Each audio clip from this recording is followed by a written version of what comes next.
Hi class. Now we're going to talk again about the tennis player who was tackled by the police officer. Only this time we're going to take the approach of what happens between the employee, the police officer, and the employer, the police department, a governmental entity. So in this situation, as I said, the employee is the police officer and the employer is the police department. So the issues I see here is, first of all, you've got a union because all police departments are unioned up, and you've got then a collective bargaining agreement which guarantees them just cause. Now typically when you have just cause, you have to prove there's a rule violation and that there's fair discipline. I want to go through that again. There's a rule violation you have to find, and there's fair discipline. And how do you decide if it's fair discipline? Well, some of the things that I look at is, are there mitigating circumstances? Like, does this guy have perhaps some emotional problems because of something that's happened in the family recently? Or you look at, has the police department handled such a situation in a consistent fashion? And to look at that, you've got to go back and look at prior discipline. Did this person have notice that in fact the activities that he had been engaging in over the last 4 years were a problem? I would think so, because he's been sued 4 times. Now, and that of course has an issue I just thought of for the police department about negligence, duty, harm, causation, damages. If you got a police officer that's out there and has had 4 lawsuits because he's too aggressive with citizens, you got a problem. Next, you look at contract law.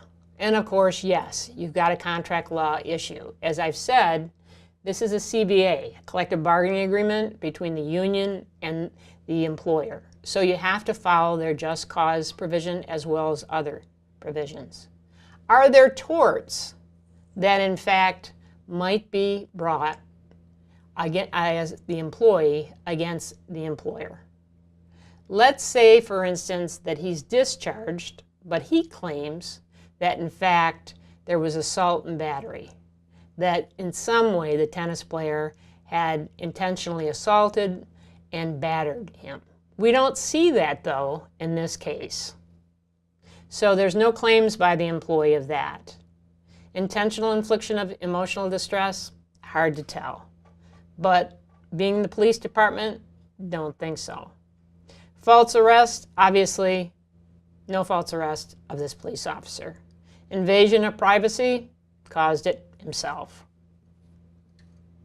Remember though, as you go through a case, you've always, if you've got elements, you've always got to think to yourself, what are the 3 elements of a tort?